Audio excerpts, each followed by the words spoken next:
ख्रिस्तामध्ये माझ्या प्रिय भाविक, आपण सर्वांनी भारताचा इतिहास वाचलेला असेल किंवा पाहिलेला असेल। कशा प्रकारे अनेक देशांनी आपल्या भारतावरती आक्रमण केलेलं आहे, आपल्याला गुलामगिरीमध्ये ढकलण्याचा प्रयत्न केलेला आहे। तरी सुद्धा वेळोवेळी भारतीयांनी एकत्र येऊन या लोकांना, या देशांना योग्य ते उत्तर दिलेलं आहे।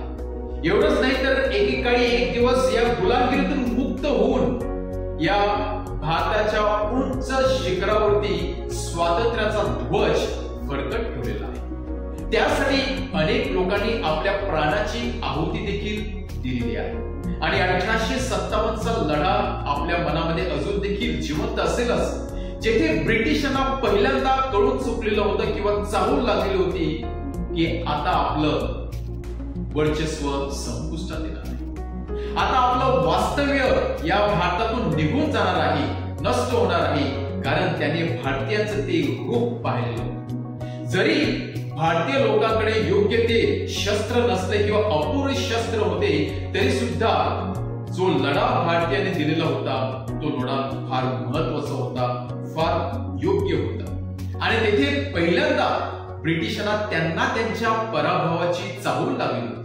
परंतु या पार्श्वभूमीवरती एका व्यक्तीचा मात्र उगम होतो की जो आपल्या जीवनामध्ये वेगळाच मार्ग निवडतो, ज्याने आपल्या तल्लख बुद्धिमत्तेच्या जोरावरती व अहिंसेच्या सामर्थ्याने या ब्रिटिशांना गुडघ्यावरती आणण्यासाठी भाग पाडला आणि केवळ भारतवासियांच्याच नाही तर संपूर्ण जगातील लोकांच्या मनामध्ये आणि हृदयामध्ये आपलं नाव सुवर्ण अक्षराने कोरलेलं। कोण होती ती व्यक्ती? ती व्यक्ती म्हणजेच महात्मा गांधी। एका बाजूला अहिंसा आणि दुसऱ्या बाजूला जी पदवी, जे शिक्षण त्यांनी केलेलं होतं, त्यांच्या सामर्थ्यावरती त्याने भारतीयांना उंच या शिखरावरती नेऊन ठेवलेलं होतं। स्वातंत्र्याचं देश त्याने प्रत्येक भारतीयांना दाखवलेलं आणि म्हणून आज केवळ भारतामध्ये नाही तर संपूर्ण जगामध्ये आज महात्मा गांधी यांना मान सन्मान आहे, त्याचा गौरव केला जातो। आज देखील प्रभू येशू ख्रिस्त आपल्या शिष्यांना मिशन कार्यामध्ये पाठवत असताना हे दोन गुणधर्म आत्मसात करण्यासाठी पाचारण करत आहे। कोणते दोन गुणधर्म? एक म्हणजे अहिंसा, दुसरी म्हणजे बुद्धिमत्ता। आणि अहिंसा हे गुण आत्मसात करत असताना प्रभू येशू ख्रिस्त आपल्या शिष्यासमोर जे उदाहरण ठेवत आहे ते म्हणजे कबूतर। ज्याप्रमाणे कबूतर हे शांतीचं प्रतीक आहे, अहिंसाचं प्रतीक आहे, प्रेमाचं प्रतीक आहे आणि म्हणून प्रभू येशू ख्रिस्त सांगत आहे या कबुतरासारखे निष्पापी असा। आणि दुसऱ्या बाजूला तल्लख सजग विवेक बुद्धीविषयी माहिती देत असताना प्रभू येशू ख्रिस्त उदाहरण देत आहे ते म्हणजे सापाचं। ज्याप्रमाणे साप हा चतुर असतो त्याचप्रमाणे तुम्ही देखील चतुर बना, आपल्यामधील असलेल्या शिक्षणाचा, बुद्धिमत्तेचा योग्य तो वापर करा। आणि म्हणून एका बाजूला अहिंसा आणि दुसऱ्या बाजूला तल्लख बुद्धिमत्ता यांची जेव्हा सांगड होईल तेव्हा तुमचं मिशन कार्य सफल होणार। महात्मा गांधी का यशस्वी झाले? आज प्रत्येकाच्या हृदयामध्ये महात्मा गांधी का जिवंत आहेत? कारण महात्मा गांधीने काहीतरी वेगळा मार्ग स्वीकारलेला, तो म्हणजे अहिंसेचा मार्ग। परंतु त्याने जे शिक्षण घेतलं होतं ते शिक्षण वाया गेलं नव्हतं, त्याने घेतलेल्या शिक्षणाचा देखील त्याने योग्य तो वापर केला होता, योग्य तो निर्णय घेण्यासाठी आणि म्हणूनच आज आपला देश उच्च या शिखरावरती जाऊन पोहोचलेला होता।